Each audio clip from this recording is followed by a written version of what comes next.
विग्रो stock market highlights में स्वागत है। भारत का नंबर 1 स्टॉक समाचार अलर्ट टूल जो सीधे व्हाट्सएप पर रियल टाइम अलर्ट देता है। नमस्कार, आज हम 21 अगस्त 2025 के भारतीय शेयर बाजार की हलचल को समझने की कोशिश करेंगे। हमारे पास आज के बाजार के उतार चढ़ाव से जुड़े कई स्रोत हैं और आज का मुख्य सवाल ये है कि सेंसेक्स और निफ्टी लगातार छठे दिन बढ़त के साथ बंद तो हुए पर दिन के ऊपरी स्तरों से फिसल भी गए। तो क्या ये तेजी टिकाऊ है? चलिए इसी की थोड़ी गहराई में जाते हैं। आंकड़ों की बात करें तो सेंसेक्स 143 अंक बढ़कर 82,001 पर और निफ्टी 33 अंक चढ़कर 25,084 पर। यह छठा दिन था बढ़त का, लेकिन यह बढ़त बहुत मामूली लग रही है। बिल्कुल, बहुत ही सीमित दायरे की बढ़त थी। दिन के दौरान बाजार ने अच्छी कोशिश की थी ऊपर जाने की, पर वो टिक नहीं पाया और फिसल कर बंद हुआ। ये दिखाता है कि निवेशकों में थोड़ी सी हिचकिचाहट है या कह सकते हैं सतर्कता है। रिलायंस इंडस्ट्रीज जैसे जो बड़े हैवीवेट हैं, उन्होंने इंडेक्स को गिरने से जरूर बचाया। लेकिन अगर हम ओवरऑल मार्केट देखें, यानी मिड कैप और स्मॉल कैप शेयर्स को, तो वहां दबाव साफ था। बीएसई मिड कैप इंडेक्स करीब 222 अंक नीचे था और जो मार्केट ब्रेथ होती है, यानी बढ़ने वाले और गिरने वाले शेयरों का अनुपात, वो भी लगभग 1.1 पर सपाट ही रहा। तो ये है वो कहानी जो हेडलाइन नंबर के पीछे है। अच्छा, तो ये बताइए कि कौन से सेक्टर आज चमक में रहे और कहाँ सुस्ती देखने को मिली? आज का दिन असल में फार्मा सेक्टर के नाम रहा। फार्मा में अच्छी खरीदारी दिखी। निफ्टी पर सिप्ला और doctor Reddy's labs top gainers में थे। दोनों में करीब 2.5-3% की तेजी थी। अच्छा, फार्मा में तेजी थी। हाँ, दूसरी तरफ ऑटो, एफएमसीजी और सरकारी बैंक यानी पीएसयू बैंक्स, इनके इंडेक्स कमजोर रहे। निफ्टी बैंक इंडेक्स भी लगभग फ्लैट ही बंद हुआ, कोई खास हलचल नहीं दिखी उसमें। और आज ऐसे कौन से खास शेयर थे जिनकी सबसे ज्यादा चर्चा रही? कोई स्टॉक स्पेसिफिक एक्शन? हाँ, जैसा मैंने कहा, रिलायंस इंडस्ट्रीज तो था ही, करीब 1% चढ़कर निफ्टी का बड़ा सहारा बना। फार्मा में सिप्ला और डॉक्टर रेड्डीज ने अच्छा परफॉर्म किया। गिरने वाले शेयरों में देखें तो टाटा कंज्यूमर और बजाज ऑटो ये प्रमुख थे। दोनों करीब 1.5% नीचे आए। ओके। और हाँ, एक और स्टॉक जिसने सबका ध्यान खींचा वो था आईडीबीआई बैंक। आईडीबीआई बैंक, उसमें क्या हुआ? उसके शेयर करीब 9% उछल गए। अच्छी तेजी थी। इसकी वजह थी डीपैम सचिव का एक बयान आया था। डीपैम यानी सरकार की वो संस्था जो विनिवेश देखती है। उन्होंने कहा कि बैंक के विनिवेश के लिए जो ड्यू डिलिजेंस जांच पड़ताल का काम है, वो लगभग पूरा हो गया है। अच्छा। और शायद सितंबर तक खत्म भी हो सकता है। तो इस खबर से स्टॉक भागा। समझ गया। अब बाजार की इस मिलीजुली चाल के पीछे बड़े कारण क्या समझ आते हैं? कुछ पॉजिटिव खबरें थीं क्या? देखिए, एक बड़ी पॉजिटिव उम्मीद जो बाजार में है वो जीएसटी सुधारों को लेकर है।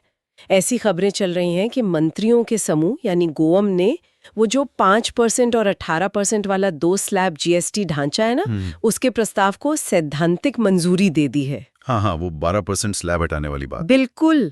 अब ये अभी सिर्फ खबरें हैं, कंफर्मेशन नहीं है, पर इसने बाजार का मूड थोड़ा सुधारा है। इसके अलावा पीछे एसएनपी ग्लोबल रेटिंग्स ने भारत की रेटिंग अपग्रेड की थी और इकोनॉमी के आंकड़े भी ठीक ठाक आ रहे हैं। जैसे अगस्त का पीएमआई डेटा जो आया वो रिकॉर्ड ऊंचाई पे था। फैक्ट्री एक्टिविटी का वो अहम इंडिकेटर है। तो ये सब फैक्टर्स मिलके बाजार को थोड़ा सपोर्ट दे रहे हैं। ये तेजी बनी रह सकती है, इसके पक्ष वाले तर्क हैं ये। लेकिन फिर वही सवाल, बाजार ऊपरी स्तरों पर टिका क्यों नहीं? क्या चिंताएं भी हावी रहीं? अभी अमेरिका में होने वाले जैक्सन होल सिंपोजियम पर है। हाँ, वो सेंट्रल बैंकर्स की मीटिंग। सही कहा। खासकर शुक्रवार को अमेरिकी फेडरल रिजर्व के चेयरमैन का भाषण है।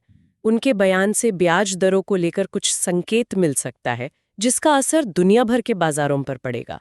तो उसका इंतजार है। अच्छा। इसके अलावा भारतीय बाजार की वैल्यूएशन थोड़ी ज्यादा मानी जा रही है और कंपनियों के जो पहली तिमाही के नतीजे आए थे वो भी मिले जुले से थे।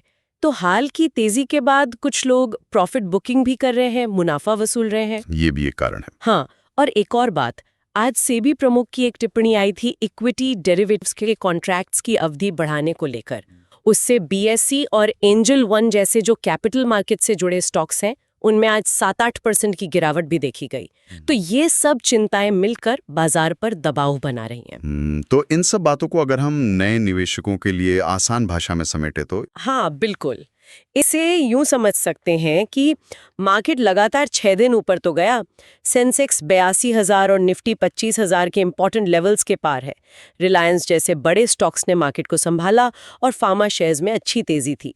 लेकिन ऑटो, एफएमसीजी जैसे सेक्टर्स थोड़ा वीक रहे और छोटे मंझोले शेयर्स यानी मिड कैप स्मॉल कैप्स में भी प्रेशर दिखा।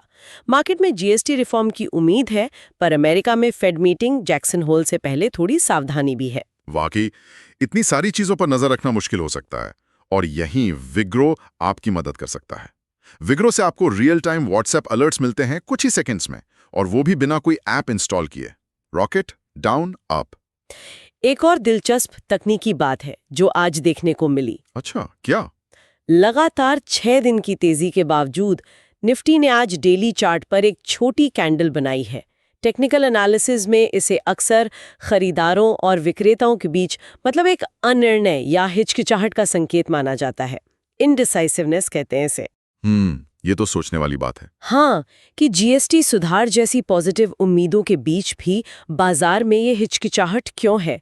क्या ये इशारा है कि जैक्सन होल इवेंट जैसे बड़े ग्लोबल इवेंट से पहले बाजार में अस्थिरता या कह लीजिए उतार चढ़ाव बना रह सकता है? और ये सवाल हमें वापस उसी मुद्दे पर लाता है कि ये जो मौजूदा तेजी है, ये कितनी टिकाऊ है। इस गहरी और व्यावहारिक चर्चा के लिए आपका बहुत बहुत धन्यवाद। श्रोताओं के लिए एक जरूरी सूचना देना चाहूंगी।